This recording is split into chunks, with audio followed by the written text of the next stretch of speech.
Hello friends, मैं विनय निर्भीक। Friends, आपका एक बार फिर से हमारे चैनल पर स्वागत है। तो friends, RRB NTPC CBT 2 admit card instructions, जैसा कि आप लोग जान रहे हैं फ्रेंड्स, आज दोपहर में जो है आपका एनटीपीसी सीबीटी 2 के लिए लेवल 5 का एडमिट कार्ड जारी हो चुका है। और जिसमें कुछ इंस्ट्रक्शंस होते हैं, आप लोग ध्यान नहीं देते हैं, सही से नहीं पढ़ते हैं। फिर क्या होता है, आप बहुत लंबी लंबी दूरी करके जर्नी करके मतलब जाते हैं, सेंटर पर पहुँचते हैं, फिर पता चलता है वहाँ आपको एग्ज़ाम देने से रोक दिया जाता है। तो आपको ऐसा गलती नहीं करना है फ्रेंड्स। पहले पूरी बात समझना है, पूरे इंस्ट्रक्शंस को समझना है और आपको कौन कौन से डॉक्यूमेंट्स लेने, यानी कि एडमिट कार्ड के साथ क्या क्या ले जाने हैं। आधार कार्ड तो कंपलसरी आपने देखा ही होगा। अगर आधार कार्ड नहीं है तो आपके साथ क्या होगा, ये भी समझना ज़रूरी है कि आपको एग्ज़ाम देने को मिलेगा कि नहीं देने को मिलेगा, क्योंकि ऊपर ही लिख दिया है कि आधार कार्ड जो है अनिवार्य है, क्योंकि आपका बायोमेट्रिक होने वाला आधार कार्ड से ही। ठीक है, तो समझने का प्रयास करेंगे। बहुत से लोग का अभी भी मतलब कि ये सिचुएशन है, ऐसा इशू है कि उनके पास आधार कार्ड नहीं है। तो देखते हैं उनके साथ क्या होता है, क्या उनको एग्ज़ाम में मौका मिलेगा कि मौका नहीं मिलेगा। पूरा इंस्ट्रक्शन समझेंगे। इसलिए यहाँ पर लिखा हूँ, एग्ज़ाम देने जाने से पहले कुछ ज़रूरी बातें समझ लें, वरना एग्ज़ाम देने से चूक जाएंगे। जी हाँ फ्रेंड्स, ऐसे कई सिचुएशन आप देखे होंगे, ऐसे कई मतलब की न्यूज़ देखे होंगे, जहाँ स्टूडेंट्स क्या होता है, सेंटर पर पहुँच तो जाते हैं जर्नी वगैरह करके, बट लास्ट टाइम एग्ज़ाम नहीं दे पाते हैं। किसी न किसी कारणवश उन्हें रोक दिया जाता है। किसी के पास उनके वैलिड आईडी प्रूफ नहीं रहती है, तो किसी के वैलिड आईडी प्रूफ में डेट ऑफ बर्थ मिसमैच रहता है या फिर नेम मिसमैच रहता है। बहुत सारे प्रॉब्लम्स ऐसे होते हैं, उन्हें रोक दिया जाता है। या फिर कोई लेट पहुंचता है तो भी ऐसा प्रॉब्लम होता है, तो लेट भी आपको नहीं पहुंचना चाहिए। ठीक है, तो इंस्ट्रक्शन दिखाने से पहले मैं आपसे ये कहूँगा, अपने समझाने से पहले आपसे ये कहूँगा कि अगर आपने अभी तक हमारे चैनल को सब्सक्राइब नहीं किया है, एक बार सब्सक्राइब जरूर कर लें और इसके साथ साथ बेल आइकन प्रेस करना ना भूलें, ताकि आपको लगातार नोटिफिकेशन मिलता रहे और आप हमारे वीडियो सबसे पहले देख सकें। ठीक है फ्रेंड्स, तो ये काम ज़रूर कर लीजिएगा। और इसके साथ साथ अगर आपने अभी तक हमारे ऐप को डाउनलोड नहीं किया है, जिसका नाम है टारगेट विद विनय निर्भीक, तो उसको ज़रूर डाउनलोड कर लें, जो आपको प्ले स्टोर पर डायरेक्टली मिल जाएगा। बस सर्च करना आपको टारगेट विद विनय निर्भीक। ठीक है, और इसके साथ साथ जो है इसका लिंक आपको डिस्क्रिप्शन बॉक्स में प्रोवाइड कर दिया जाएगा और कमेंट बॉक्स में भी पिन कर दिया जाएगा।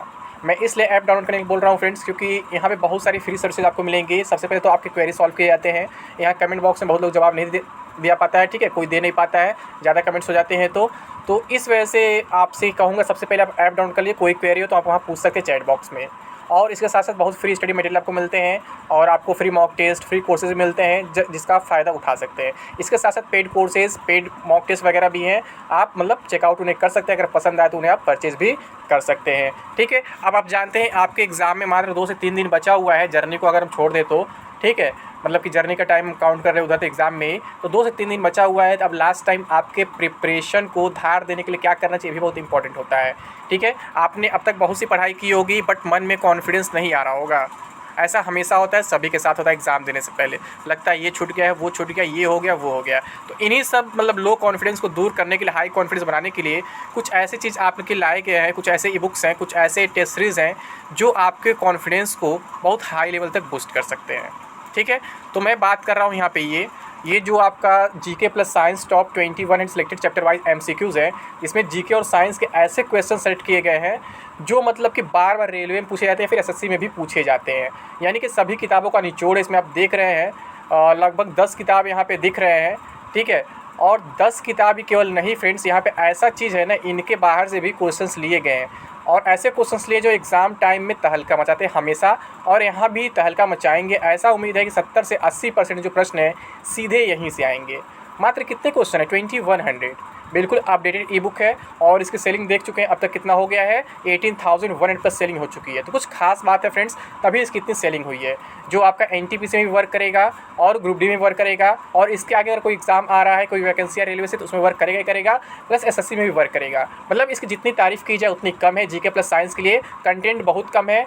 क्यों कम है? क्योंकि केवल इंपॉर्टेंट क्वेश्चन में सेलेक्ट किए गए हैं जो बार बार पूछे जाते हैं। ठीक है, तो यहाँ पे 70 से 80% मिला लिखा है। मैं अब कहता हूँ 85%, 50% भी कम नहीं होता है। अगर आप इसे कवर कर लेते हैं पूरी तरीके से, पूरा 21 क्वेश्चन पढ़ लेते हैं, 50% में कम नहीं होता है। यानी कि 50 में से 25 क्वेश्चन अगर बन जा रहे हैं जीके सेक्शन में, तो बहुत बड़ी बात होती है फ्रेंड्स। ठीक है, तो इसे आप जरूर परचेस कर लीजिएगा। अगर अभी तक किए नहीं तो इसे बहुत से लोग परचेस कर चुके हैं। शायद ही हमारे चैनल पे कुछ लोग बचे होंगे जो परचेस नहीं किए होंगे, क्योंकि इसकी सेलिंग अब तक बहुत तेज़ हुई है। और इसके साथ साथ इसकी भी सेलिंग बहुत तेज़ से स्टार्ट हो गई है फ्रेंड्स, क्योंकि उसका भी बाप निकला। इसमें केवल साइंस है, उसमें जीके प्लस साइंस था, इसमें केवल साइंस है और ये भी बिल्कुल प्रीवियस ईयर बेस्ड है। ठीक है, इसका नाम है यूथ लेटेस्ट साइंस। इसका क्या खासियत है, ये 9585 प्लस का निचोड़ है, जिसमें 5000 प्लस आपको क्वेश्चंस दिए गए हैं, ठीक है, 5000 प्लस। और ये बिल्कुल चैप्टर वाइज है। चैप्टर वाइज ई बुक का कहने का सेंस ये है, आपको ढूंढना नहीं पड़ेगा क्या पढ़ना क्या नहीं पढ़ना। आप चैप्टर ओपन करो, खुद दिमाग में आ जाएगा मेरा चैप्टर कंप्लीट पढ़ने की जरूरत है, मेरा चैप्टर कंप्लीट है, मुझे पढ़ने की जरूरत है, आप पढ़ सकते हो, ठीक है। और ये क्या है, ये साइंस में पूरा फुल मार्क्स आपको दिलाएगा, 25 में 25 दिलाएगा ग्रुप डी की बात करें तो। और आपका एनटीपीसी में साइंस का पोर्शन मतलब क्लियर नहीं है कितना ना कितना नहीं रहेगा। अगर 10 क्वेश्चन मानते हैं तो 10 तो पूरा मिल ही जाना चाहिए, क्योंकि इसमें फ्रेंड्स 5000 क्वेश्चन आप समझ सकते हैं केवल साइंस का, तो इससे बाहर कहाँ कुछ जाने वाला है। लास्ट के 2-3 दिन में आप आसानी से इसे कवर कर सकते हैं और इसे भी कवर कर सकते हैं, दोनों को कवर कर सकते हैं। या फिर अगर आप इसे नहीं लेना चाहते हैं, जीके पोर्शन आप समझते हैं मतलब अनलिमिटेड होता है, उसे कोई मतलब कवर नहीं कर पाता है, केवल साइंस को ही आप मतलब अपना पावर बनाना चाहते हैं, तो आप इसे केवल परचेस कर सकते हैं, चाहे तो दोनों या फिर केवल इसे। या फिर अगर मान लीजिए पहले इसे परचेस कर लिया है तो इसे परचेस करना ही करना है फ्रेंड्स, क्योंकि इसमें जो चीज़ मिल जाएगा वो कहीं नहीं मिलेगा, इसमें टोटल साइंस कवर किया गया है, ठीक है। ये 2 चीज़ हो गया फ्रेंड्स। फिर तीसरा चीज़ है ये मॉक, ठीक है। ये बहुत से लोग परचेज़ कर रहे हैं, कारण क्या है आप जानते हैं, इससे मतलब कि लगभग हर एक एग्जाम में क्वेश्चंस आए हैं डायरेक्टली 70 to 80%। आपका एनटीपीसी CBT 1 में भी यहाँ से क्वेश्चन डायरेक्टली आए थे, CBT 2 में भी लेवल 6 लेवल 4 क्वेश्चंस डायरेक्टली यहाँ से आए थे, और आगे भी आपके जो एग्जाम्स होने जा रहे हैं लेवल 5 लेवल 3 लेवल 2 के या फिर ग्रुप डी के, वहाँ भी क्वेश्चन आपको डायरेक्टली यही पूछे जाएंगे। यही कारण है इसका जो कॉस्ट है 5 गुना बढ़ा दिया गया है। यहाँ पे आप देख रहे हैं थंबनेल में 199 रुपीज़ केवल लिखा हुआ ऑफर प्राइस, लेकिन अब ऐसा नहीं है, ये 199 का नहीं है, 995 का है। फिर भी इसे बहुत से लोग परचेस कर रहे हैं। क्यों परचेस कर रहे हैं, क्योंकि जान रहे हैं एग्ज़ाम से बड़ा कुछ भी नहीं है, पैसा तो आज है कल नहीं रहेगा, ठीक है, लेकिन अगर एग्जाम में और क्लियर कर लेंगे तो वही पैसा वापस आ जाएगा। तो ये 995 का है फ्रेंड्स, और इसमें केवल 29 मॉक्स है। आपको ऊपर डिस्क्रिप्शन या थंबनेल से नहीं परेशान होना, थंबनेल लिखा 199 का है और 250 प्लस मॉक है, बट ऐसा नहीं। रियलिटी क्या है, रियलिटी ये है कि 995 का, 199 का नहीं है, और इसमें केवल 29 मॉक टेस्ट है, न कि 250 प्लस मॉक्स है। तो मैं उम्मीद करता हूँ लास्ट के 2-3 दिन में अगर इसमें से आप 5 मॉक भी लगा लेते हैं तो आपका बहुत कुछ कवर हो जाएगा। इसमें मैथ रीजनिंग आपके रिवाइज हो जाएंगे, और जीके साइंस का तो मतलब यहाँ फंडा में दे दिया हूँ, साइंस तो कहीं बाहर नहीं चलने इससे। जीके में यहाँ भी मतलब 70-80% उम्मीद है कवर हो जाएगा, ठीक है। तो ये तीनों आप जरूर परचेस कर ले। मैं बाकी किसी चीज़ को परचेस नहीं कहूँगा, क्योंकि एकदम लास्ट टाइम चल रहा है, मात्र 2 से 3 दिन बचे हुए हैं। तो मैं आपसे यही कहूँगा इन तीनों को तो जरूर परचेस कर लें, या फिर अगर आप इसे परचेस कर लिए तो कोई बात नहीं है, बट इन दोनों को तो जरूर परचेस कर लें, क्योंकि ऐसे मौके बार बार नहीं आते हैं, ऐसे इंपॉर्टेंट मटेरियल्स आपको हर जगह नहीं मिलेंगे, ठीक है, जहाँ से मतलब बार बार एग्जाम्स में क्वेश्चन पूछे ही जा रहे हैं। तो उम्मीद है यहाँ भी पूछे ही जाएंगे, इसमें कोई डाउट नहीं है, ठीक है। मान लीजिए इसके एक मॉक में 100 क्वेश्चन है, 100 में से 4 क्वेश्चन लेवल 6 में आ गया, फिर 4 क्वेश्चन आपका लेवल 4 में आ गया, तो उम्मीद है 4 क्वेश्चन लेवल 5 में भी आ जाएगा किसी एक मॉक से, फिर लेवल 3 में भी, लेवल 2 में भी आ जाएगा। ऐसा है तो आपको ये मॉक जरूर लेना चाहिए। ये आपको थोड़ा महंगा लग सकता है, बट ये काफ़ी अच्छा है, क्योंकि इसमें एकदम एग्जाम ओरिएंटेड क्वेश्चंस ही हैं जो अब तक के सभी एग्जाम्स में आए हैं, तो उम्मीद है यहाँ भी आएंगे ही, इसमें कोई डाउट नहीं है, ठीक है। अब बात कर लेते हैं इंस्ट्रक्शंस का, जिसको लेकर के मतलब आप लोग परेशान रहते हैं और पढ़ते नहीं है पहले से, फिर वहाँ सेंटर पहुँचते हैं, फिर बौखला जाते हैं मुझे एग्जाम देने से मना किया, ये क्या यार वो क्या है। तो देखते क्या इंस्ट्रक्शन है, देखिए इंग्लिश हिंदी में दोनों एक साथ ओपन कर दिया हूँ। सबसे पहले इंग्लिश में क्या लिखा है, instructions to the candidate please read carefully and comply. तो कह रहा है कि मतलब कि उम्मीदवारों के लिए अनुदेश है, जिसे आप केयरफुली पढ़िए, यानी ध्यानपूर्वक पढ़िए और कॉम्प्लाई करिए, यानी कि अनुपालन करिए उसका।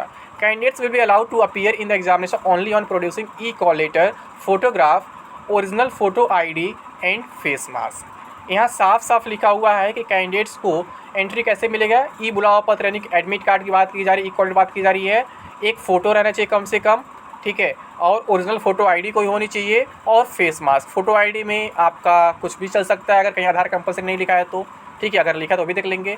तो फोटो ID में आपका पैन कार्ड हो सकता है, आधार कार्ड हो सकता है, वोटर ID हो सकता है, या फिर कोई अदर पासबुक वगैरह कुछ भी मतलब यूज़ कर सकते हैं जहाँ पे आपका फ़ोटो लगा हो और जो मतलब वैलिड हो, ठीक है। अभी आगे इसमें दिएगा ही क्या क्या है। तो candidate should report at the exam centre well in advance of the reporting time indicated on the e-collator to complete activities such as Aadhaar linked biometric authentication of the candidate, capture of biometric LTI and photo, collection of documents, announcement of instructions and logging in etc.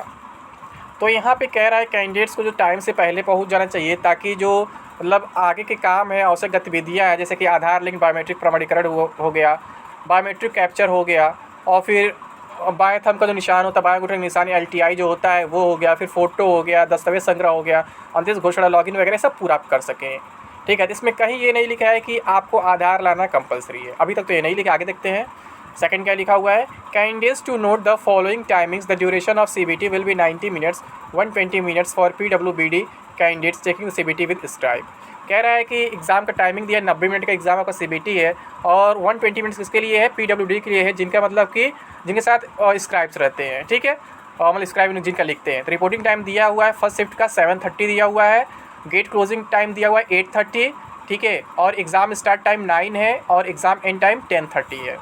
यानी कि आपको 7:30 बजे हर हाल तक पहुंच जाना है, या फिर मैक्सिमम अगर लेट होता है तो 8 बजे तक पहुंच जाना अगर आपका फर्स्ट शिफ्ट है तो, क्योंकि आपका एग्ज़ाम 9 से 10:30 तक है और 10:30 बजे 8:30 बजे गेट क्लोज हो जा रहा है, तो 8:30 बजे बाद आपको कोई एंट्री नहीं मिलने वाली। अगर 2 सेकंड लेट हो जाएगा तो गेट बंद हो जाएगा। आप जानते हैं ऑनलाइन एग्जाम ऐसा होता है। फिर शिफ्ट 2 आप देख सकते हैं, आपकी रिपोर्टिंग टाइमिंग 11:15 है, गेट क्लोजिंग 12:15 है, एग्ज़ाम स्टार्टिंग टाइमिंग जो है 12:45 है और आपका एग्ज़ाम एंड टाइम है 2:15। फिर शिफ्ट 3 की बात कर लें तो आपका रिपोर्टिंग टाइम 3 PM है, ठीक है, गेट क्लोजिंग टाइम जो है 4 PM है, एग्ज़ाम स्टार्टिंग टाइम है 4:30 PM और एग्ज़ाम एंड टाइम क्या है 6 PM। यानी कि फर्स्ट शिफ्ट में आपको 7:30 से 8 के बीच में पहुंच जाना है, सेकंड शिफ्ट में आपको 11:15 पौने 12 के बीच पहुंच जाना है, थर्ड शिफ्ट में आपको 3 से 3:30 के बीच में पहुंच जाना है। अब लिखा है there will be 120 questions for CBT2। CBT2 के लिए 120 क्वेश्चंस होंगे यहाँ पे, ठीक है। आगे क्या लिखा हुआ है, no candidate will be allowed inside the test centre after gate closing time for the date and shift indicated in the e call letter. तो मैं पहले बता चुका आपको कि मतलब जो डेट और टाइम दिया गया है, अगर उसके मतलब गेट बंद होने के समय के बाद आप पहुँचते हैं तो आपको एंट्री नहीं मिलेगी। और यहाँ पे आपको सलाह दिया जा रहा है कि आप एक दिन पहले सब कुछ चेक कर लें, मतलब कि एग्ज़ाम सेंटर कहाँ पे है और डॉक्यूमेंट्स वगैरह अपना प्रिपेयर कर लें ताकि बाद में कोई प्रॉब्लम ना हो, ठीक है। आगे देखते हैं क्या इंस्ट्रक्शंस हैं। फिर 6 इंस्ट्रक्शंस की हम बात करें तो कह रहा है the e call letter is to be submitted for verification at the time of the test. उसको सबमिट किया जाएगा वेरिफिकेशन के टेस्ट के time. At least 1 original and valid photo identification card, कम से कम एक वैलिड फ़ोटो और मतलब ओरिजिनल जो होगा आइडेंटिटी कार्ड होना चाहिए, आइडेंटिटी कार्ड होना चाहिए, आइडेंटिफिकेशन कार्ड होना चाहिए, मतलब कि नॉट फोटोकॉपीड और स्कैन और एक्सपायर्ड। फोटोकॉपी नहीं होनी चाहिए, स्कैन नहीं चाहिए, फिर एक्सपायर नहीं होनी चाहिए। इसमें कह रहा है वोटर कार्ड हो सकता है, आधार कार्ड हो सकता है, प्रिंट आउट ऑफ आधार हो सकता है, ड्राइविंग लाइसेंस होता है, पैन हो सकता है, ठीक है, एल पेन हो सकता है, मतलब ये भी प्रिंट आउट चल सकता है, सॉरी ई पेन, एल पेन बोले, एल पेन तो कुछ होता ही नहीं है, ठीक है। तो पासपोर्ट हो सकता है, आइडेंटिटी कार्ड, ये सब हो सकता है, मतलब आप यूज़ कर सकते हैं, या फिर अपना स्कूल कॉलेज का कोई ID हो वो आप यूज़ कर सकते हैं। लेकिन फ्रेंड्स मैं बता दूं, जिनके पास आधार कार्ड नहीं है उनको परेशान होने की ज़रूरत नहीं है।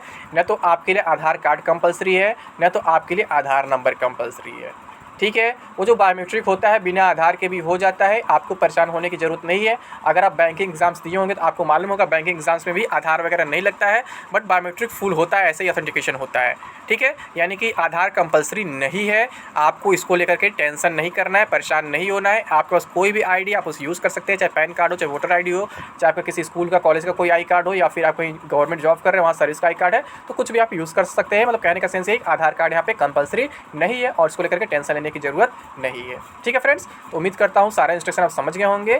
तो अभी के लिए बस इतना ही। Thank you. जय हिंद, जय भारत।